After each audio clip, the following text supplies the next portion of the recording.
You probably noticed that I was without my X-T3 for a short while, but it felt like an eternity. No thanks to customer service in 2020, and one company in particular for that matter. Now, we talk so much online about gear, and sometimes how to use the actual gear, and some of us actually shoot professionally with this gear, but we never talk about the other side of it all. And it's true, you don't often appreciate the real quality of a company until something goes wrong with the product. What do you think? This was the first time one of my cameras had to go in for repair, and honestly, yeah, it took longer than it should have. Now, I have had a lens repaired in the past. It was a Nikon 85mm f1.4, which was an absolute beautiful tank of a lens, but it had fallen on the floor a couple of times, survived, but eventually the aperture ring came loose.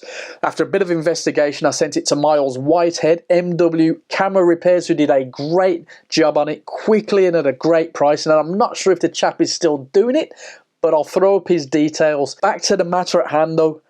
Fujifilm UK have a great reputation for repairs, and I am a member of FPS, so I could have gone that route, but my X-T3 was still under the extended warranty with Wex, and as I'm local to the store and they're always super friendly, I figured it would be the easiest route for this repair. So in it went. Day one.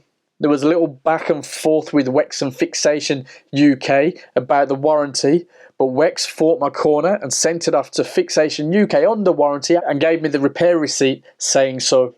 A week later, nothing. Bit more, no news.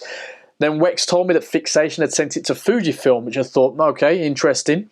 Eventually, I got a reply from Fujifilm UK confirming it was repaired on what would be day 15 and returned to and signed for at Fixation UK on day 16.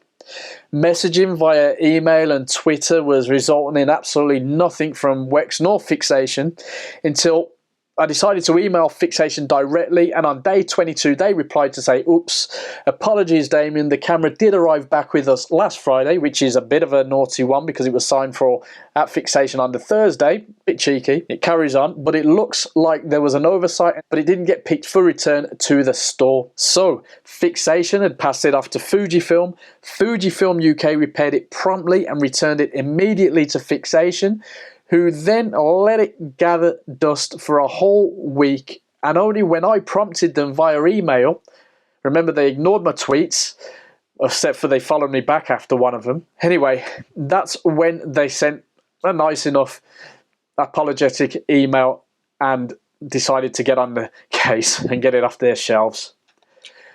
Wex head office also eventually replied to my emails, but honestly, my best experiences are with the local store, and I'd recommend having a good relationship with a local store whenever possible.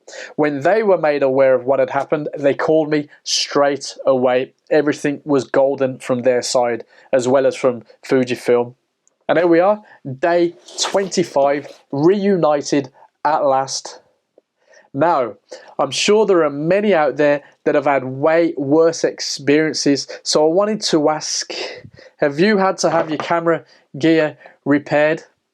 And how did it go for you? How important is customer service to you, not just when you want to purchase something, but the after sales, the repairs, and so on?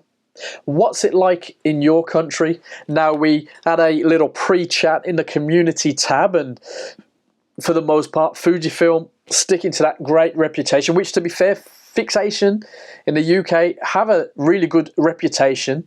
So, you know, personally, I would have gone to Fujifilm if I knew it would be this much hassle, but the problem wasn't with the store either.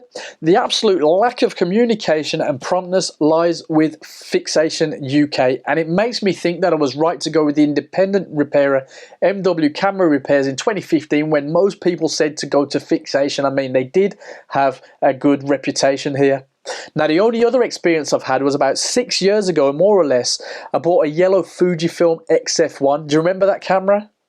I bought it from a girlfriend at the time, took it over to Colombia where she lived, But soon after, it started to fail, which apparently turned out to be a common problem with that model. So we got in touch with Fujifilm over there, and in no time they replaced it with a Fujifilm X-T3, which she said wasn't as cute because it was black, not yellow, but clearly you and I know she did very well out of that transaction. Now in this case, maybe it was a genuine human error. I get that.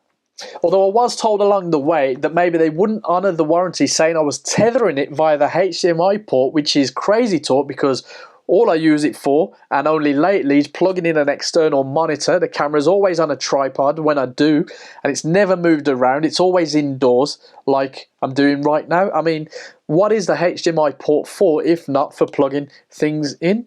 I do appreciate it's a weak point on a camera, and I know it's the same with other brands too. At the end of the day, remember, make sure you've got everything in writing. And as far as your work tools go, make sure to have backup like I do.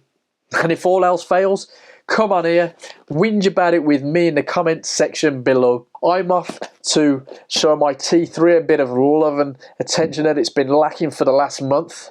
No thanks to fixation. I'll see you in the comments below. Make sure to subscribe. We got some more coming up very soon, and probably a lot less ranty. I'll see you. I'll see you down in the comments. Yeah, see ya.